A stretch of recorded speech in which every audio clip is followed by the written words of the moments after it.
আজ এক এমন হাড় হিম করা ঘটনার কথা বলা যাক যা শুনলে গায়ে কাঁটা দেবে। গল্পটা বীরভূমের এক পুরনো জমিদার বাড়ি আর তার এক মুখহীন ছায়াকে ঘিরে।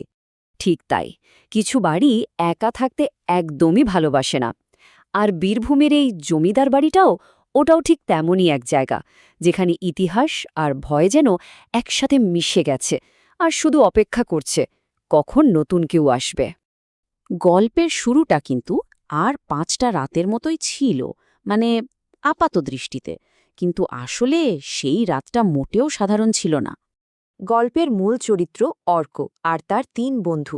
ওদের শখটা একটু অন্যরকম, প্যারানর্মাল ইনভেস্টিগেশন।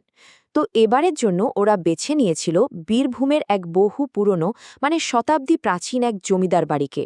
চারদিকে ভাঙা দেওয়াল, বুনো লতায় সব ঢাকা, মানে ভৌতিক তদন্তের জন্য একদম যাকে বলে পারফেক্ট একটা জায়গা। সময়টা ছিল ঠিক মাঝরাত।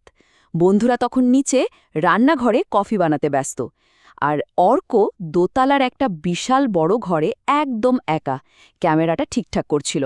হঠাৎই, মানে এক মুহূর্তের জন্য ওর মনে হলো যেন ঘরের কোনায় কেউ একজন দাঁড়িয়ে আছে। বুকটা ছ্যাত করে উঠল, কিন্তু টর্চটা জ্বালাতেই দেখল না, ধুলো ময়লা ছাড়া কিচ্ছু নেই। কিন্তু ওই যে বললাম, রাতটা সাধারণ ছিল না। সেই নিস্তব্ধতা বেশিক্ষণ টিকলও না। এরপরে এমন কিছু একটা ঘটল যা ওদের এই সাধারণ শখের তদন্তকে এক ভয়ঙ্কর দিকে নিয়ে গেল। চারিদিকের ওই পিন ড্রপ সাইলেন্সের মধ্যে হঠাৎই একটা শব্দ, খুব হালকা কিন্তু একদম স্পষ্ট, ঝমঝম ঝমঝম, ঠিক যেন কেউ নূপুর পরে হাঁটছে। আর এই সামান্য শব্দটাই ছিল সেই রাতের ভয়ঙ্কর অভিজ্ঞতার আসল শুরু। শব্দটা আসছিল ছাদ থেকে, কিন্তু অর্ক তো জানত ওর বন্ধুরা সবাই নিচে রান্নাঘরে।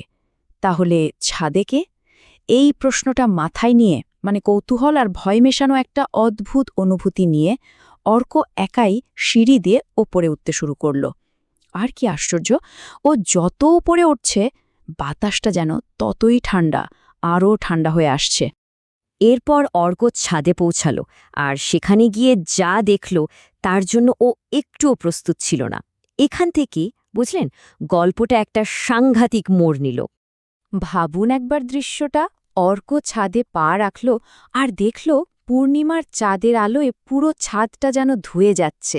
অদ্ভুত এক নিস্তব্ধতা চারদিকে, কেমন যেন একটা অপার্থিব ব্যাপার।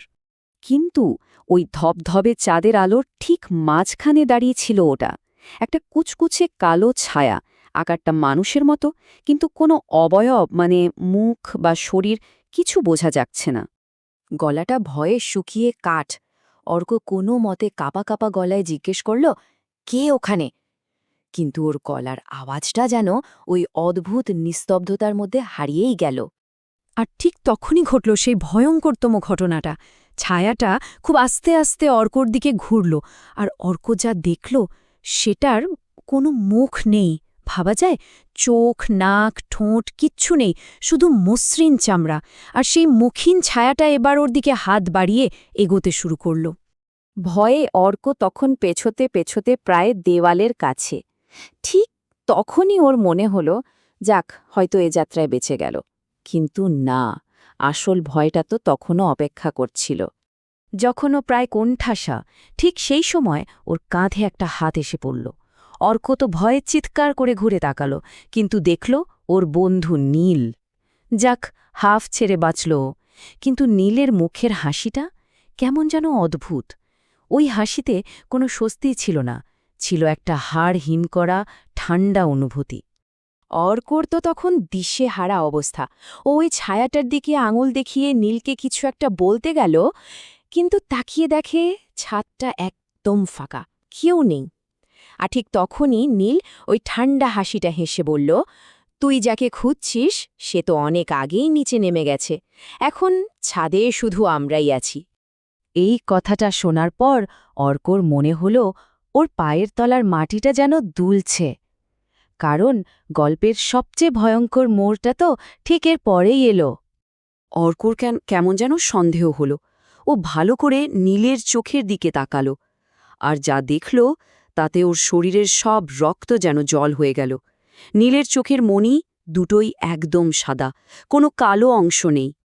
আর ঠিক ওই মুহূর্তেই নিচ থেকে ওর বাকি বন্ধুদের গলার স্বর ভেসে এলো। ওরা ভয়ে চিৎকার করে বলছে, অর্ক, ওপরে যাস না, নীল, নীল তো আমাদের সঙ্গেই নিচে আছে।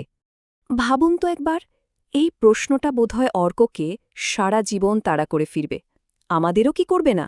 যদি আসল নীল নিচেই থাকে, তাহলে ছাদে যে অর্কর কাঁধে হাত রেখেছিল, সে কে ছিল?